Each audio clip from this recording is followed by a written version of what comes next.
Good day everyone, my name is Gilbert Anthony Misicula, and today's video I'm going to discuss about the preschooler. So a child of 3 to 4 years old is considered a preschooler. Preschooler are different from the toddlers in that they are developing the basic life skills, independence, and knowledge that they will need as they enter their school years. So health screening. Health screening benefits the overall health of the child. It is through checkups and tests that physicians can identify potential health problems. Many childhood health problems can be corrected before they become a health problem that child carries into adulthood. Through health screening, healthy eating, and regular physical activity, you can help your child learn healthy living habits which can last a lifetime. Then for the next part is the health promotion guidelines for preschooler. It composed of health examination, protective measure, nutritious meals and snacks, proper hygiene, rest and sleep, dealing with night terrors and sleepwalking, and playing or group interaction.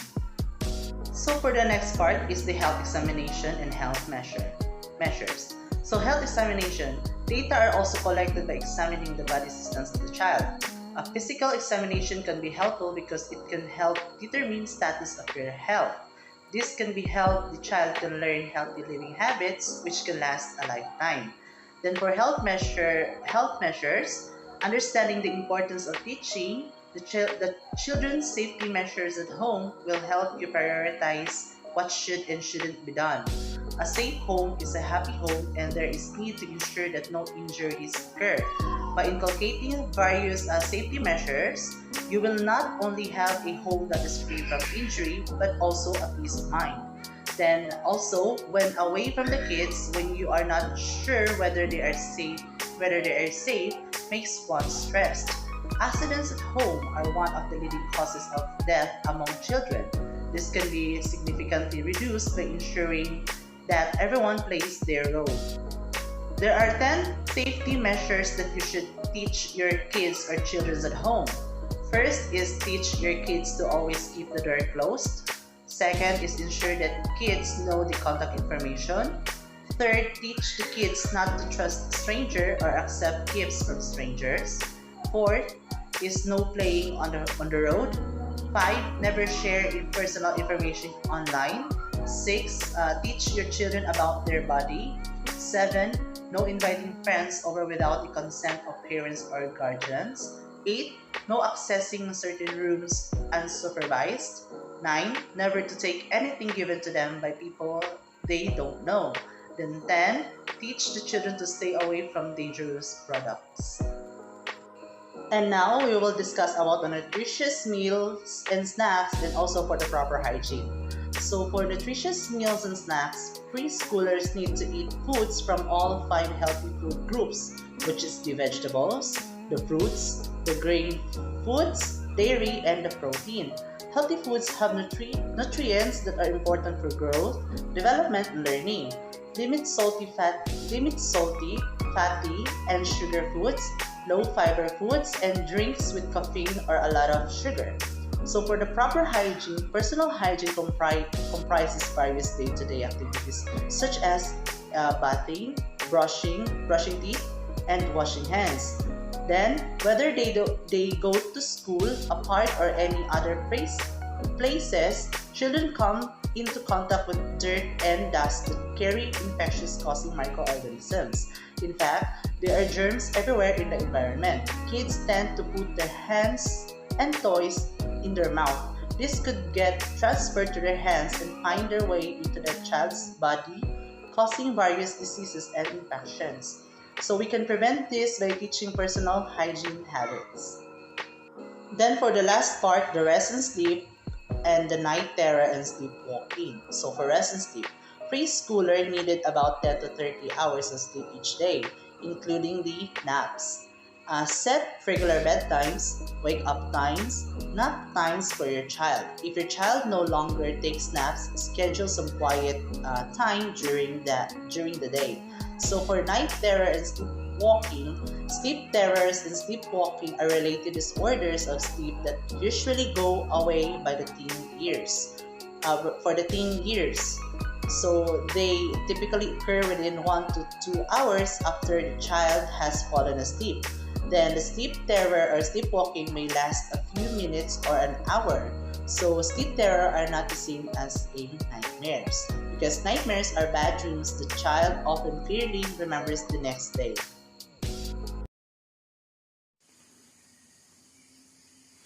So good morning everyone, my name is Grizelty Ormigas and I am the second reporter of Group 7. So this is my topic, the school age.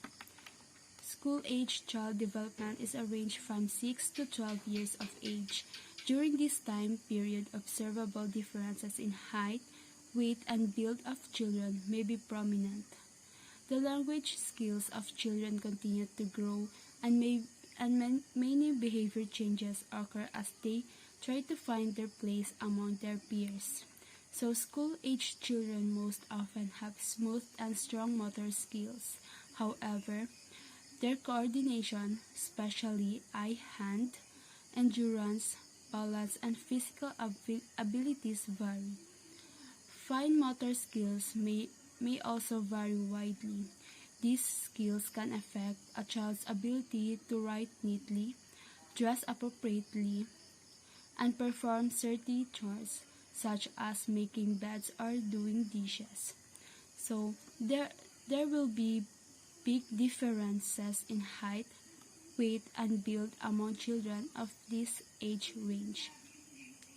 It is important to remember that genetic background as well as nutrition and exercise may affect a child's growth. So, a sense of body image begins developing around age 6. Sedentary habits in school-age children are linked to a risk for obesity and heart disease in adults. Children in this age group should get 1 hour of physical activity per day. There can also be a big difference in the age at which children begin to develop secondary sexual characteristics. So for girls, secondary sex characteristics include breast development and underarm and pubic hair growth. And for the boys, they include growth of underarm, chest, and pubic hair, and growth of testicles and penis. So, the health screening. In most schools, children in the middle years are routinely screened for a number of common physical conditions. Hearing and vision tests are two of the most frequent evaluations. Important because difficulties with these senses are often subtle and neither parents, teachers, nor children may even recognize that a problem exists. So, while most difficulties with hearing or vision should have been identified prior to entering school, some may have been missed and others developed later. A child who has difficulty reading at the blackboard may not know that she is seeing differently from anyone else. Nevertheless, even mild deficiencies of sight can significantly affect a child's ability to learn. So, there are 6 health promotion guidelines for school age. First is the health examination. Next is protective measures. Next is school age safety. Next is nutrition, elimination, and the physical and social interaction. First is health examination. Within recent years, various medical examinations have been performed on school-age children. The purpose of the school examination is early detection of disease, but those with abnormal results should receive pertinent care, or electrocardiogram, phonocardiogram, complete blood count, total cholesterol, and urinalysis. Therefore, we analyze the result obtained by questionnaire method on the management of the school-age children with abnormal examination results. And next is the protective measures. So ever since he or she uttered that first no and took his or her first clumsy step away from your loving arms, your child has been striving for independence. Heading off to school is a significant milestone in that pursuit. While your child is no longer needs a parent's watchful eye of, over every movement, he or she is still depending on you to provide a safe environment and guidelines for his or her growing independence. So there are 7 safety measures. First is continue to follow car safety guidelines appropriate for your child's age and size. Next is inform your child concerning school bus safety and bicycle safety. Next is know the safe way to participate in organized sports, learn how to play it safe. And next is continue to follow general home safety guidelines. Next is teach your child to swim and practice water safety. Teach your child fire safety and make sure the whole family knows what to do in case of a fire. Make sure your child is aware of stranger danger and knows the difference between good touch and bad touch. So next is nutrition. Nutrition is important to normal growth processes, and thus you should make an effort to ensure that your child consumes a well-balanced diet. Your child's need for calories rises during times of rapid growth, gradually increasing as she moves through middle childhood into puberty. So next is elimination.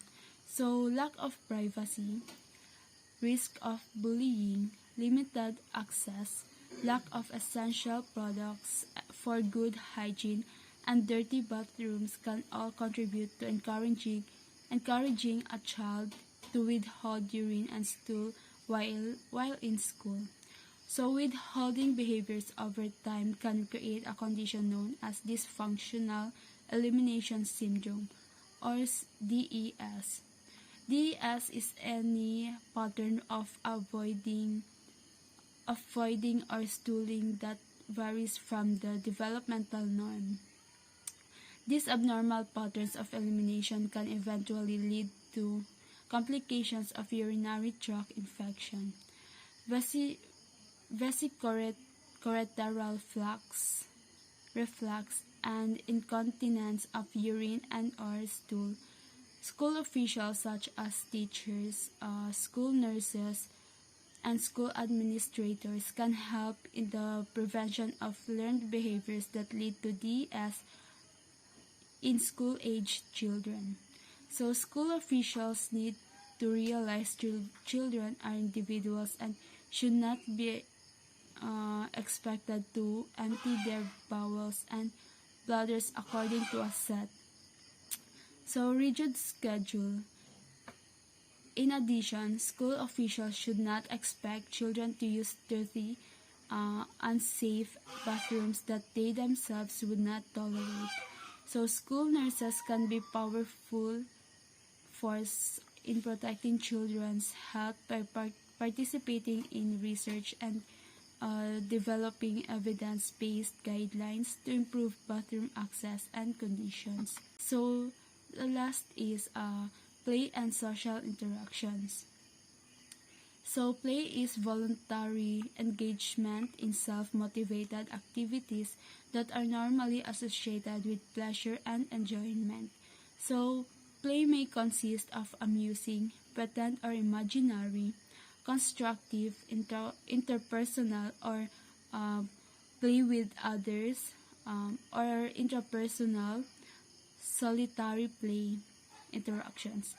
Play is the way that children learn about the environment, their bodies, and their place in the world around them. So social skills are the skills we use every day to interact and communicate with others. They include verbal and nonverbal communication, such as speech, gesture, facial expression, and body language. So, a person has strong social skills if they have the knowledge of how to behave in social situations and understands both written and implied rules when communicating with others. So, that's all. Thank you.